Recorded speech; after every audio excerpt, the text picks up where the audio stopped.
Good morning, students. This is Mohan. Today, that is on February 18, 2021. ఈరోజు నన్ను ఒక student కలవటం జరిగింది. He wants to take admission into CA final. See, in general, the CA final admissions will be having CA final admissions either in the month of May or in the month of November, and we'll be having batches even either in the month of May or in the month of November. కానీ ఈసారి ఏంటంటే as an exceptional case online batches కాబట్టి we have started a new batch in the first week of the February, and we are likely to start again a new batch in the first week of March 2021. సరే, main topic వచ్చేద్దాం. ఈ బాబు CA final admission కోసం రావటం జరిగింది. Is native place is near to Guntur, maybe Tenali అనుకుంటా నేను. So తను CA final admission కోసం రావటం జరిగింది. కౌన్సిలింగ్ డిపార్ట్మెంట్కి వెళ్ళి ఫీజ్ పే చేశాడు. After that he fulfil the formalities. Thereafter he requested my staff members to allow him to personally meet me. So తను కలవటం జరిగింది. కలిసిన తర్వాత తను గతంలో CA IPCC old syllabus CA IPCC group 1 ఒక 1 టైం ఫెయిల్ అవ్వటం జరిగింది. దేర్ ఆఫ్టర్ ఈ క్వాలిఫైడ్ గ్రూప్ 1 అండ్ గ్రూప్ 2 తను 2 టైమ్స్ ఫెయిల్ అవ్వటం జరిగింది. ఆ టైంలో తను మాస్టర్ మైండ్స్లో అడ్మిషన్ తీసుకోవడానికి వాళ్ళ ఫాదర్తో పాటు కలిసి వచ్చినట్టు నాకు తనే రిమైండ్ చేశాడు. సో నేను మా ఫాదర్ ఇద్దరు కలిసి మిమ్మల్ని మీట్ అవ్వటం జరిగింది. Fail twice in group 2 and already articleship కూడా జాయిన్ అయిపోయాను ఆఫ్టర్ ఫినిషింగ్ మై గ్రూప్ 1. ఒక్కసారిగా నాకు భయం వేసింది sir, weather I could complete my CA are not. నేను ఎప్పుడు లైఫ్లో ఫెయిల్యూర్ చూడలేదు. అలానే నేను మెరిట్ స్టూడెంట్, టాపర్ ఏం కాదు, అబవ్ యావరేజ్, ఆల్మోస్ట్ 70-80% గ్రేడ్స్ వచ్చేటువంటి స్టూడెంట్ సార్. నేను ఇంటర్మీడియట్లో నాది 82%. సో బిలో యావరేజ్ కాదు, అలానే ఎక్సలెంట్ స్టూడెంట్ ఏం కాదు, I'm above average student. First time fail అయ్యేసరికి భయంతో మిమ్మల్ని కలవటం జరిగింది. సో ఆ రోజు మీరు ఒక మాట చెప్పారు సార్. ఆ ఒక్క మాట వల్ల యూ మేడ్ ఎ స్టేట్మెంట్. ఆ స్టేట్మెంట్ వల్ల నేను పాస్ అయ్యాను సార్ గ్రూప్ 2 అని అన్నాడు. ఏంట్రా అమ్మా అన్నాను. నేను కూడా ఎక్సైట్మెంట్ అడిగాను, మర్చిపోయాను, చాలామందిని కలుస్తుంటాను కదా డైలీ, ఎక్సైట్మెంట్ అడిగాను.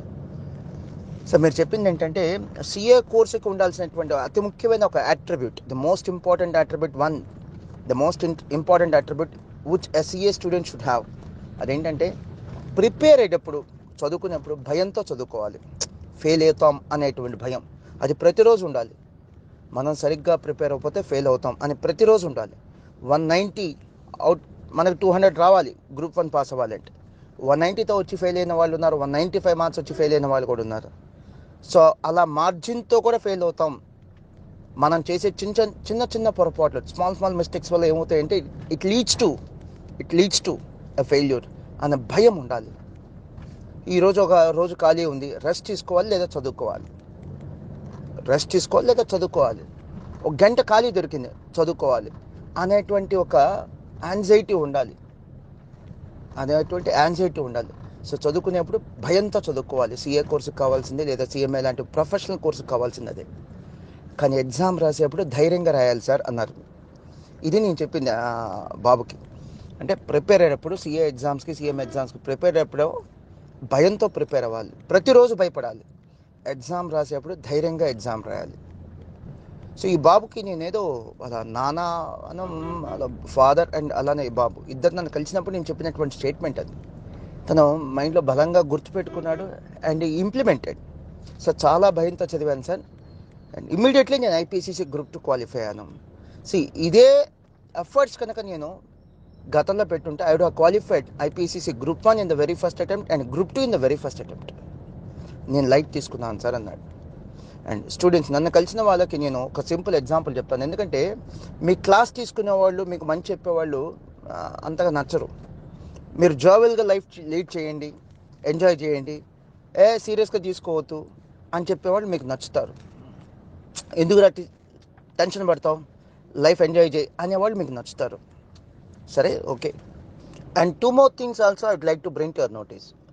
ఫస్ట్ వన్, నన్ను మీట్ అయ్యి అంటే ఫెయిల్ అయ్యి మీట్ అయ్యే వాళ్ళు ఎక్కువ ఉంటారు. పాస్ అయిన తర్వాత నేను పెద్దకాలకు కూడా టైం కూడా ఇవ్వను, ఇంట్రెస్ట్ కూడా చూపించను. ఎందుకంటే పాస్ అయిన వాళ్ళకి మా సపోర్ట్ కావాల్సింది పాస్ అయిన వాళ్ళకి కాదు, ఫెయిల్ అయిన వాళ్ళకని నేను ఫీల్ అవుతాను. ఫెయిల్ అయ్యి నన్ను కలిసేటువంటి స్టూడెంట్స్కి నేను ఒక క్వశ్చన్ అడుగుతుంటాను. ఏమా మీరు సిఏ ఇంటర్ ఫెయిల్ అయ్యారు, లేదా సిఏ ఫైనల్ ఫెయిల్ అయ్యారు, లేదా సిఏ ఫౌండేషన్ ఫెయిల్ అయ్యారు, ఏదైతే అది ఫెయిల్ అయ్యారు కదా, మీ ఉద్దేశంలో మీ 10th క్లాస్ ఎగ్జామ్ ఛాలెంజింగ్గా ఉందా, లేదా ఈ సిఏ ఎగ్జామ్ ఛాలెంజింగ్గా ఉందా అని అడుగుతాను. ఆబ్వియస్లీ స్టూడెంట్ ఏం చెప్తాడంటే సిఏ ఇంటర్ ఛాలెంజింగ్ సార్, లేదా సిఏ ఫైనల్ ఛాలెంజింగ్ సార్, లేదా సిఏ ఫౌండేషన్ ఛాలెంజింగ్ సార్. తను ఏ ఎగ్జామ్ ఫెయిల్ అయ్యాడో ఆ ఎగ్జామే ఛాలెంజింగ్ అంటాడు. ఆబ్వియస్లీ తను చెప్పే మాట అదే, ఏ స్టూడెంట్ అయినా చెప్పే మాట అదే. నా ఇమీడియట్ నెక్స్ట్ క్వశ్చన్ ఏంటంటే, మరి మీరు 10th క్లాస్కి ఎక్కువ ఎఫర్ట్స్ పెట్టారా, సిఏ ఫౌండేషన్కి ఎక్కువ ఎఫర్ట్స్ పెట్టారా? 10th క్లాస్కి ఎక్కువ ఎఫర్ట్స్ పెట్టారా, సిఏ ఇంటర్కి ఎక్కువ ఎఫర్ట్స్ పెట్టారా అని అడుగుతాను. హానెస్ట్గా చెప్పమ్మా అంటాను. అందరు కాకపోతే మెజారిటీ ఆఫ్ ది స్టూడెంట్స్ చెప్పేది అంటే, మేము 10th క్లాస్కి ఇంకా సిన్సియర్గా చదివాం సార్, 10th క్లాస్కి ఇంకా సిస్టమేటిక్గా చదివాం అంటారు. మరి ఒక సిఏ ఇంటర్ ఫెయిల్ అయిన స్టూడెంట్కి నా క్వశ్చన్ అదే. ఇప్పుడు ఫెయిల్ అయ్యి అడ్మిషన్ జరుగుతున్నాయి, వాళ్ళకు కూడా చెప్తున్నాను. సిఏ ఇంటర్ మీరే ఒప్పుకుంటున్నారు, yourself is admitting that CA inter is difficult compared to, is more challenging compared to 10th class అని. మరి 10th క్లాస్కు ఎక్కువ ఎఫర్ట్స్ పెట్టి 10th క్లాస్కి సిస్టమేటిక్గా ప్రిపేర్ అయ్యి 10th క్లాస్కి రెగ్యులర్గా స్కూల్కి వెళ్ళి, వేరే సిఏ లాంటి ఒక కోర్సుకి రాగానే, సిఎంఏ లాంటి ఒక కోర్సు రాగానే, లేదా ఒక సిఎస్ లాంటి కోర్సుకి రాగానే ఆ రెగ్యులారిటీ లేకుండా, ఆ సీరియస్నెస్ లేకుండా, ప్రాపర్ ఎఫర్ట్స్ పెట్టకుండా, సిస్టమేటిక్గా ఎగ్జామ్స్ రాయకుండా how could you expect to qualify? ఎలా పాస్ అవుతారండి? అండ్ చివరిగా నేను చాలామంది స్టూడెంట్స్ నన్ను కలిసిన వాళ్ళకి కామన్గా చెప్పేది ఏంటంటే, capacity is interest from capacity is different from interest. Having capacity is different from interest. కొంతమంది స్టూడెంట్స్ ఎలా ఫెయిల్ అవుతారంటే, సిఏ, సిఎంఏ, సిఎస్ లాంటి ప్రొఫెషనల్ కోర్స్ క్వాలిఫై కెపాసిటీ వాళ్ళకు ఉంది, but they don't show interest. అలాంటప్పుడు ఈజ్ ఆఫ్ నో యూజ్ అండి. కొంతమంది students ఉంటారు, they don't have that much of capacity which is required to qualify these professional courses. కానీ interest ఉంటుంది, ప్యాషనో, ఇంట్రెస్టో, భయమో, నేను సెటిల్ అవ్వాలి, చదువుకుంటేనే సెటిల్ అవుతాను అనేటువంటి ఒక భయం ఉంటుంది. అలాంటి వాళ్ళు బాగా పాస్ అవుతున్నారండి. అంటే ఇంట్రెస్ట్, కెపాసిటీ ఉండి కూడా ఇంట్రెస్ట్ లేకపోతే ఈజ్ ఆఫ్ నో యూజ్ అండి. అంటే ఐక్యూ ఉండి కూడా ఇంట్రెస్ట్ లేకపోతే యూజ్ లేదు. బట్ ఐక్యూ తక్కువ ఉన్నా, కెపాసిటీ తక్కువ ఉన్నా, లాంగ్వేజ్ స్కిల్స్ తక్కువ ఉన్నా, ఇంట్రెస్ట్ ఉండి పాస్ అయిన వాళ్ళు చాలామంది కనిపించారండి నాకు. సో మీకు ఇంట్రెస్ట్ లేదు, దో యూ హ్యావ్ కెపాసిటీ, మీరు క్లారిటీ తెచ్చుకోండి, ఈ కోర్స్ కంటిన్యూ అవ్వాలా లేదా, ఒక క్లారిటీ తెచ్చుకోండి. కంటిన్యూ అవ్వదలుచుకుంటే ఇంట్రెస్ట్ పెంచుకోండి, ఇష్టం పెంచుకోండి, వర్క్ చేయండి. కంటిన్యూ అయ్యే ఉద్దేశం లేదనుకోండి, రెస్పెక్ట్ ఆఫ్ యువర్ కెపాసిటీ, మీకు సీఏ చేసే కెపాసిటీ ఉన్నా లేకపోయినా ఒక డెసిషన్ తీసుకోండి, టేక్ ఏ కాల్. బెటర్ ఈ కోర్స్ నుంచి మీరు వెళ్ళిపోవడం మంచిది. లేదు ఈ కోర్స్ చేయాలనుకుంటే మాత్రం టైం పాస్ చేస్తూ చదవద్దు, ఇంట్రెస్ట్నే చదవండి. ఇంట్రెస్ట్ ఉండాల్సిన చదువు మీద కాదండి, మీ ఫ్యూచర్ మీద. త్వరగా క్వాలిఫై అయితే నేను నా లైఫ్లో జర్నీ స్టార్ట్ చేయొచ్చు అనేటువంటి ఒక ఇంట్రెస్ట్ మీ ఫ్యూచర్ మీద మీకు ఉండాలి. ఆ ఇంట్రెస్ట్నే చదవండి. ఇంట్రెస్ట్ లేకుండా మాత్రం ఈ కోర్స్ అయితే మాత్రం సాధ్యం కాదండి. You can't reach the destination. First ఇంట్రెస్టే ఇక్కడ మేజర్ పాయింట్ అండి. ఇంట్రెస్ట్తోనే చదువుకోండి. కెపాసిటీ అనేది ఇక్కడ పెద్ద ఇంపార్టెంట్ ఫ్యాక్టర్ అని నేనైతే అనుకోను. బట్ కెపాసిటీ కంటే మేజర్ ఫ్యాక్టర్ ఏంటంటే ఇంట్రెస్ట్.